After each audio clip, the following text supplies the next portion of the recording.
Hey guys, welcome back. Today we will see how we can change the language on Windows 11. Fortunately, you don't need to reinstall to do this. Maybe you want to learn a second language or change Windows to your own one. We'll see how to do it.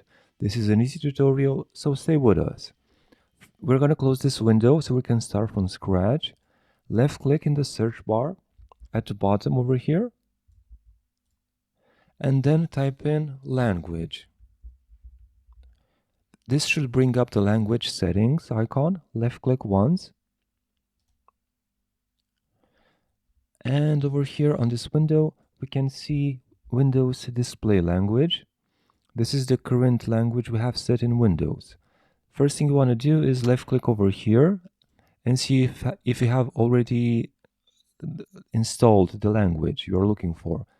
For us on this device, we have only English. To add a new language, left click on this button below that says add a language. And here at the top we have a search bar. Left click and type in the name of the language you want to add. We'll look for French. We notice that the languages are in their native tongue.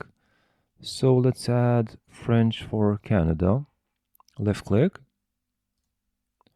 And then left click on next. Here we have optional language features. The language pack is the default and minimum. It's the language displayed in Windows. If you want, you can install the other features as well by checking these boxes. We also see that we have the option to set this as the Windows display language. So we're going to do that right now. We're going to left click and check this box and then left click on install. It says to wait while the language finishes installing, and we can see the progress over here at the bottom.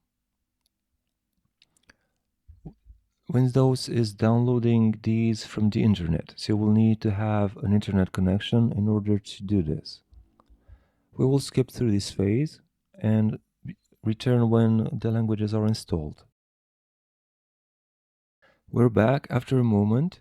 The language pack has finished installing successfully. We see a message at the top. It says Windows needs to sign you out in order to apply your new display language. So we understand that we need to log out of our device before the effective changes take place. Unfortunately, the other language features are taking a bit long to install. So I will try to restart the device right now and hopefully they will continue installing after that. We logged out and logged in again. Right now we notice that Windows has changed to the language of our choice, which is displayed over here. We hope this helps you solve your problem. Thank you for watching our video. Subscribe for future tips.